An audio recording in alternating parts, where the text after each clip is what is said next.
Well, if maybe you thought things were getting better at the Veterans Administration, this next story will make you think twice. We told you last June about a Williamsburg Army vet who sent the VA medical information requesting vocational training because of his disability. Well, then in a data breach, the VA mistakenly sent him confidential data belonging to 12 other veterans. 10 on Your Side's investigative reporter Chris Horne has this update, which involves, Chris, the agency losing even more information. Yeah, hard to believe, Laura. Fortunately for those 12 veterans last year, James Graves was an honest man. He sent their documents with personal and financial information directly to them. But just last week, he found out that the VA had once again lost information, and this time it was his. When James Graves of Williamsburg opened a thick manila envelope last June, he thought it related to his request for vocational training from the VA. Instead, he had in his hands the financial information and personal data of 12 other veterans. This is crazy.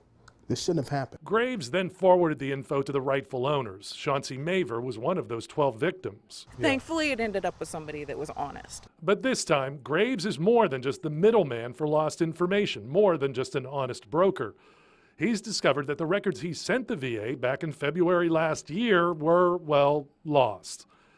Graves is currently a teacher with hip, ankle, and knee problems. You can't really be an effective teacher when you have pain and stiffness and weakness. So he went to a local VA office and gave them these records in person so the VA could evaluate his retraining request. He even has proof. When he dropped them off, he had them stamp this extra copy as received. But then the 90-day response period expired. They told me that, well, your records are being scanned, that's why it's late, delayed.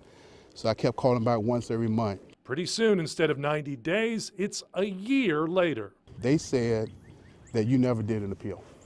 In other words, they can't find your stuff. They cannot find my stuff. Graves has now twice witnessed how the VA handles sensitive information and says change is needed in both policy and personnel. All you're doing is hurting the veteran. You're hurting the veteran's family, whatever the veteran has to go through.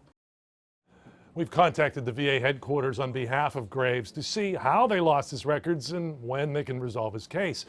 He's hoping his past 12 months of chasing lost information won't end up being lost time.